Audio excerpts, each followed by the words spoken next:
রোজ রোজ একই মাছের ঝোল খেতে খেতে বোর হয়ে গেলে আমার এই রেসিপিটা ট্রাই করতে পারো। আজকে আমি রান্না করেছিলাম আলু দিয়ে মাছের ঝোল। তো এত ভালো খেতে হয়েছিল, তো তোমরা না খেলে বুঝতে পারবে না। তো আজকে আমার রেসিপিটা দেখে রান্না করো, অবশ্যই ভালো লাগবে। তো আলু আমি আগেই ভেজে নিলাম, দেখতে পেয়েছো। এবার আমি মাছটা ভেজে নিচ্ছি। যারা আমার চ্যানেলে নতুন আছো তারা অবশ্যই সাবস্ক্রাইব করে দিও। আর আমার ভিডিওটা কেমন লাগলো লাইক করো, কমেন্ট করে জানিও।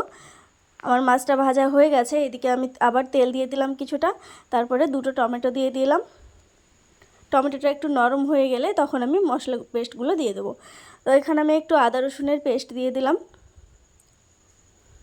তারপর একে একে লবণ, হলুদ গুঁড়ো, লঙ্কা গুঁড়ো আর জিরে গুঁড়ো একসঙ্গে এটা একটু ভালো করে কষিয়ে নিতে হবে।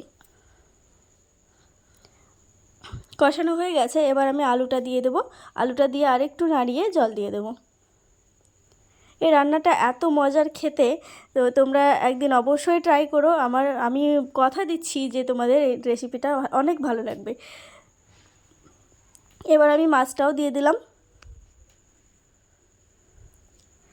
দেখো খুব ভালো করে ফুটে গেছে, আলুগুলো সেদ্ধ হয়ে গেছে। তো আমার রান্না কমপ্লিট হয়ে গেছে।